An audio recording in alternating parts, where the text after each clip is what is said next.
So, what is bait and switch? And why do a lot of people, mostly those in the entertainment field, use it? Well, bait and switch is basically when you say you're going to give somebody one thing, and when they anticipate that thing coming, once it arrives, you end up giving them something else. That's basically what bait and switch is. You basically bait them by saying, hey, we got this for you, you're going to like it, it's what you've been wanting, and you're thinking it's going to be exactly that, and then it turns out to be exactly not. That is bait and switch. It's like basically the old term of tangling a carrot in front of you, basically to bait you into, doing what they want. That's kind of what it is. It's bait and switch. And the biggest question anybody has when it comes to bait and switch is, why does Hollywood, of any kind of, genre, if you will, any kind of entertainment, why does Hollywood use bait and switch so much? Why do directors, producers, screenwriters, networks, streaming services, publishers, video game publishers, if you will, why do they use bait and switch so much? Well, in my honest opinion, it's for one reason.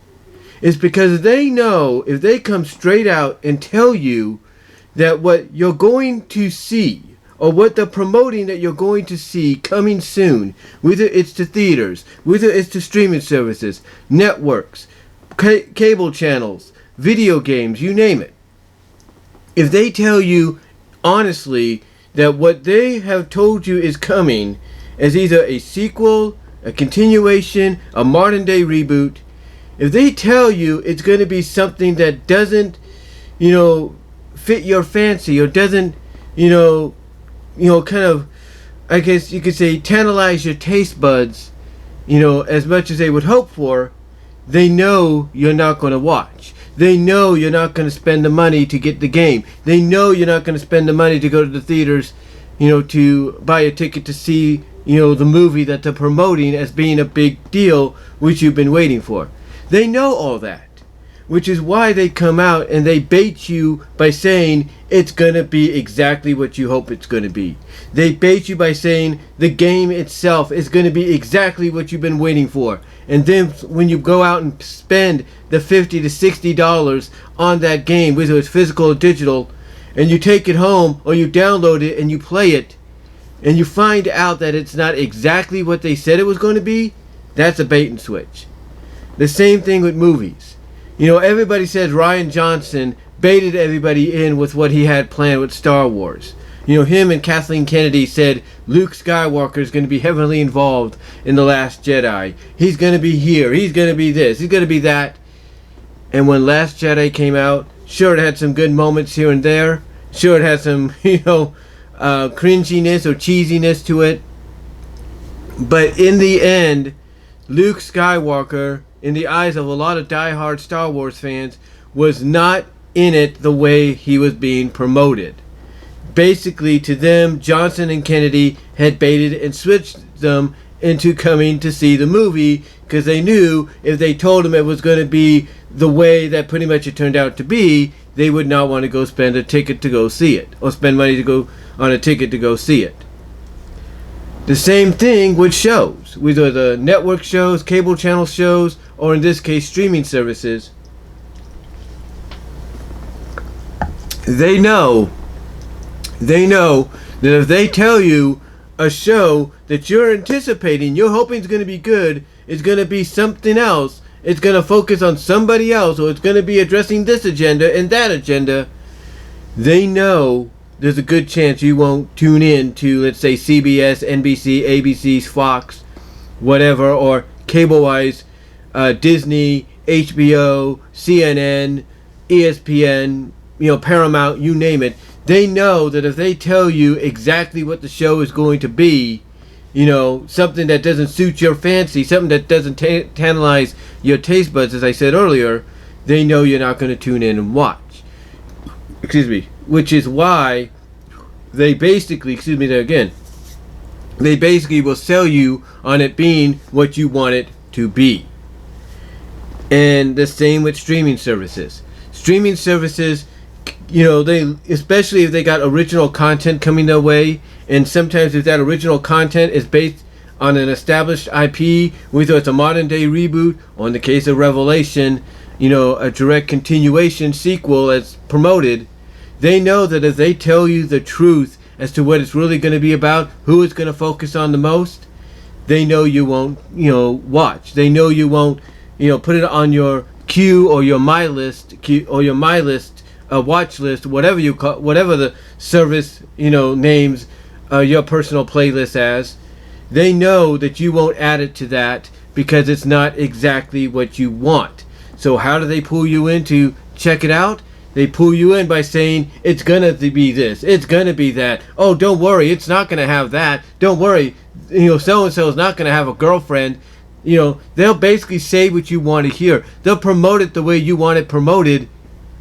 And then when it gets released, whether it's somebody gets early screens of it and they give an early review, or they wait until it's officially released, only then does the truth come out that what they're promoting it, or what they were promoting it as and selling to you as, is not true.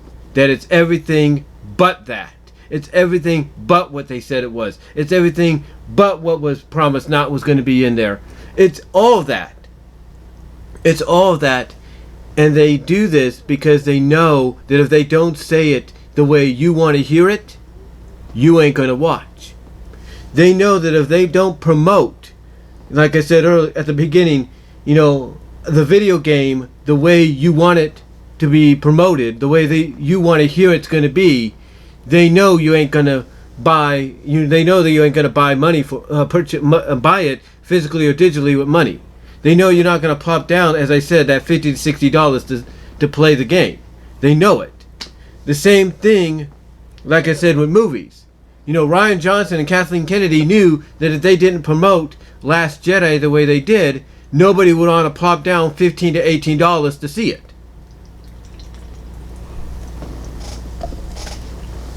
So what did they do? They promoted it in a way that they knew would tantalize the taste buds of the Star Wars hardcore fan base. And the same here with Revelation. They knew that if they tantalized the taste buds of the old school OG Master of the Universe fans from the Filmation days into checking this out, that the only way they'd be able to do that is to promote it in a way that they would want it promoted. That promote it in a way that made them believe it was going to be one way and not the way that was already being established or talked about or leaked out and pretty much confirmed when it officially happened or officially was released.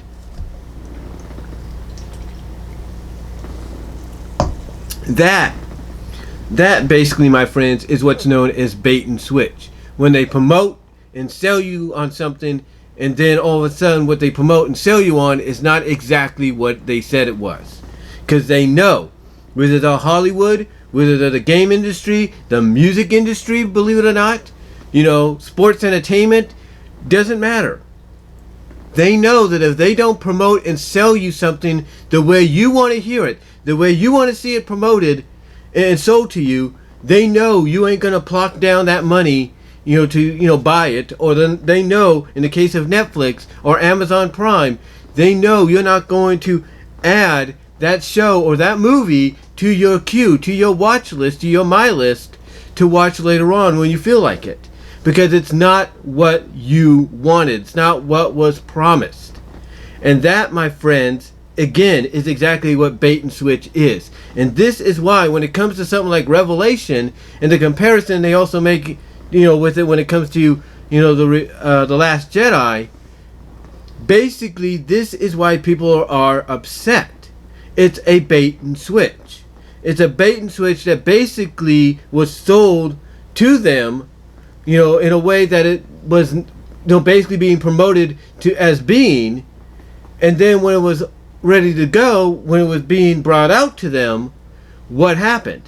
It turned out to be anything but what was being promoted, anything but what was being sold to them. I mean, you want a good example of somebody that gets sick and tired of being baited and switched, at every turn? Angry Joe Vargas of the Angry Joe Show has made a living on his channel with bad reviews. And sometimes those bad reviews are on games that will bait and switch. They were promoted one way and then they turned out to be another. Excuse me. A good example of this was the anticipation for Cyberpunk 2077. And what happened? Once that game came out, Angry Joe did not hesitate to call out CD Projekt Red. He did not waste time to call out CD Projekt Red for the screw up that they did with the game, for selling him and everybody else on a bunch of BS on an unfinished product, which as we speak they're currently trying to make up for, because basically they were caught in a lie. They were caught in a bait and switch.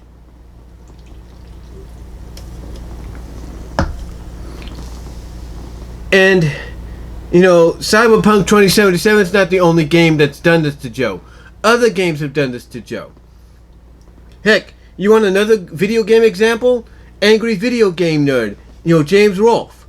He, about a year or two ago, did a review on the Aladdin, deck enhancer. And basically through, James's review of that, he basically realized that he was baited and switched just like anybody else that would have bought that game or was fortunate enough, not game, but that little accessory. He was basically bait and switched into thinking this system, this accessory, was everything it said it was going to be, and it was not. It was just another variation of games from an unlicensed publisher that put the games on the NES originally.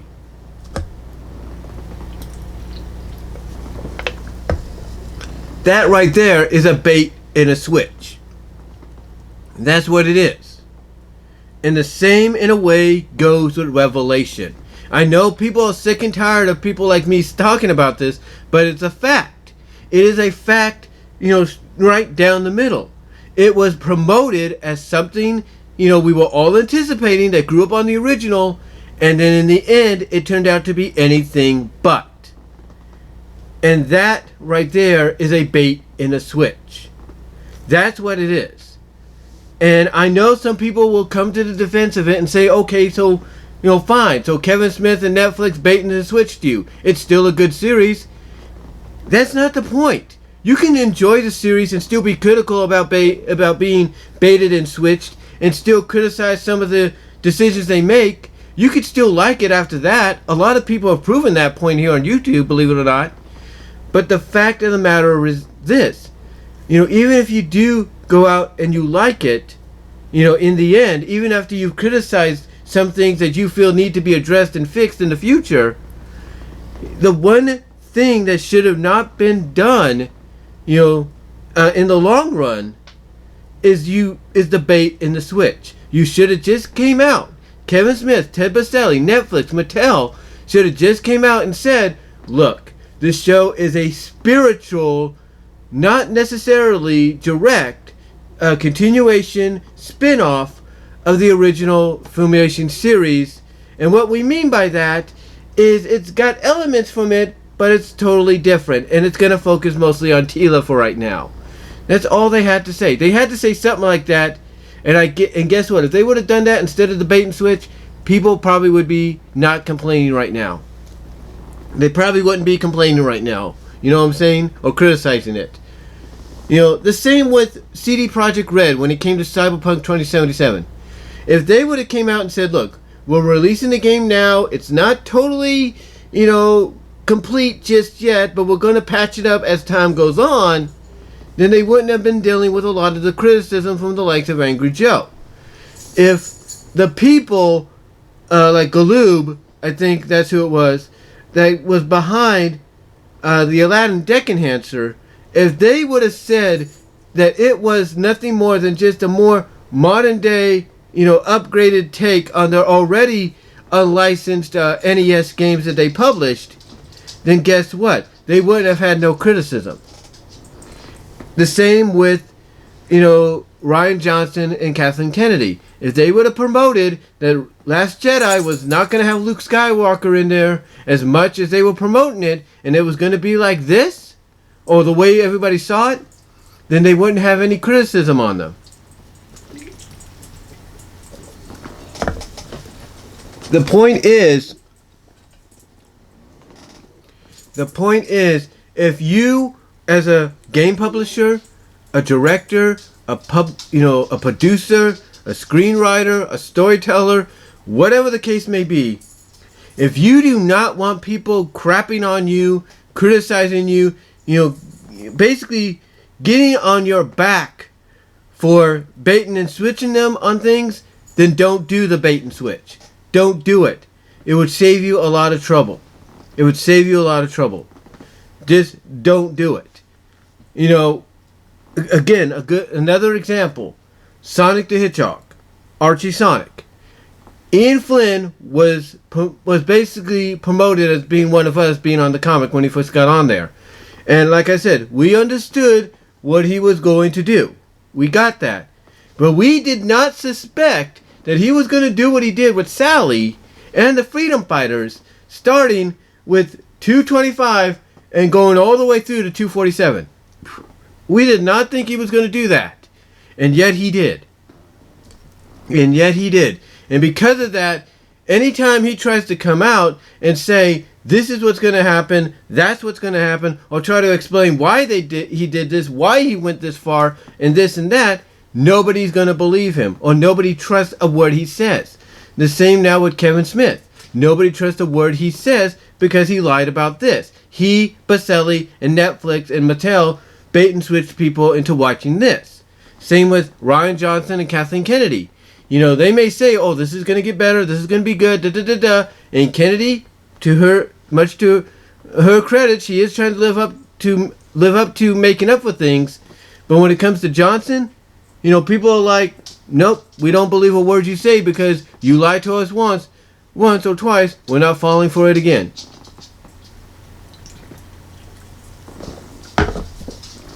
So to me, if you don't want to deal with criticism, you don't want to deal, with people getting on your back and, coming down your throat, for doing something wrong, then don't do a bait and switch. You don't want them to criticize you for lying, don't do a bait and switch. That's all I'm going to say. But if you guys are wondering what a bait and switch is, especially when it comes to what's going on now, those examples right now that I just gave you are what's known as bait and switches. By saying it's one thing, luring you in, and then you find out that what you were baited into believing was a lie. That's what it is. So let me know what your thoughts are down below. Comment in the live chat during the premiere, and I will talk to y'all later.